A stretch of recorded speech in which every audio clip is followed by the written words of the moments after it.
Roberti. Merci Monsieur le Président, Madame la Ministre, chers collègues. Chaque début d'année est synonyme de bonnes résolutions.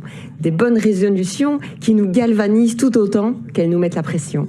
Cette semaine, c'était au tour de plusieurs ministres de s'exprimer dans la presse écrite sur leurs bonnes résolutions de 2023 et de s'exprimer sur une mesure qu'ils souhaiteraient développer cette année.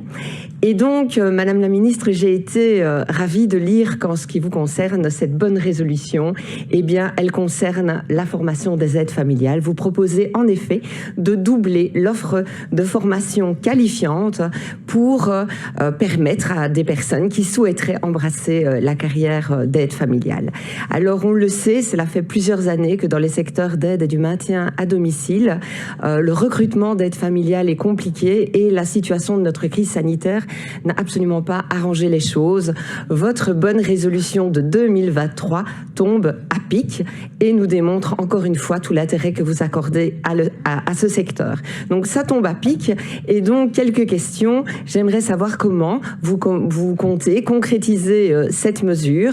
Est-ce que déjà aujourd'hui vous pouvez nous donner quelques détails sur sa mise en œuvre et aussi si vous avez concerté le secteur, eh bien peut-être de savoir quels sont justement les retours du terrain sur cette bonne résolution de 2023. Merci pour vos réponses. Merci, Monsieur le Président. Madame la députée, je sais qu'avant d'être députée, vous étiez très investie dans le secteur des aides familiales et c'est un secteur qui est très important. On sait que la population vieillit, que les Wallons souhaitent rester le plus longtemps chez eux, ce qui va nécessiter de devoir développer davantage de solutions pour le maintien à domicile. Ce qui veut dire aussi que le secteur des aides familiales est un secteur sur lequel nous devons miser. Nous l'avons fait dans le cadre du plan de relance, puisque le gouvernement s'est engagé notamment à développer 15 000 domiciles dans lesquels il y aura des capteurs logements. Mais nous devons aussi pouvoir permettre à toutes les aides familiales qui le souhaitent, aux aspirants ou aux aspirantes aides familiales, de venir prêter main forte. Aide familiale, ça veut dire quoi? C'est une auxiliaire de vie qui va, dans la vie quotidienne d'une personne en perte d'autonomie, l'aider et l'accompagner. Il existe en Wallonie 3 centres de formation pour les aides familiales qui sont connexes à des services d'aide familiale et qui existent par exemple à Bertry, dans le Hainaut, etc. Eh bien, nous avons décidé, parce qu'il existait une liste d'attente et que c'est un métier dont on a réellement besoin, de pouvoir augmenter le nombre de formations qui sont dispensées. En principe, c'est une session par an. Et la Wallonie intervient par session à peu près à hauteur de 14 500 €.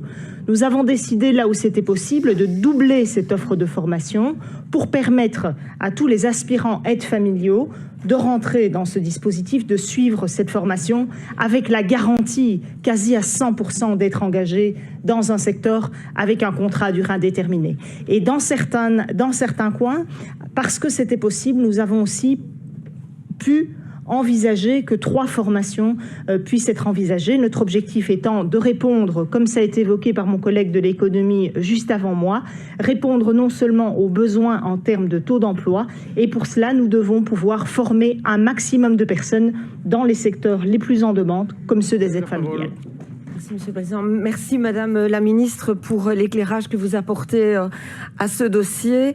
La question du recrutement, comme vous l'évoquez aujourd'hui, est une réponse adéquate au problème de recrutement du secteur. C'est donc une excellente mesure. Et personnellement, si vous me le permettez, et vous l'avez dit, j'émane aussi de ce secteur et j'y ai travaillé de nombreuses années. Je pense qu'il était également primordial de travailler sur l'image de marque du métier d'aide familiale. C'est un vrai rayon de soleil qui arrive au sein des foyers. Vous avez parlé d'auxiliaire de vie et si on pouvait effectivement commuer ce nom d'aide familiale en auxiliaire de vie, je pense qu'elle l'accueillerait ou qu'il et elle l'accueilleraient avec beaucoup d'enthousiasme parce qu'effectivement, quand elles entrent dans un foyer, c'est non seulement un rayon de soleil qui y pénètre, mais c'est aussi la vie qui y arrive parce que souvent, ces personnes ne voient qu'une seule personne par jour, leur aide familiale, parfois même une seule fois par semaine. Merci pour la réponse. Madame Roberti.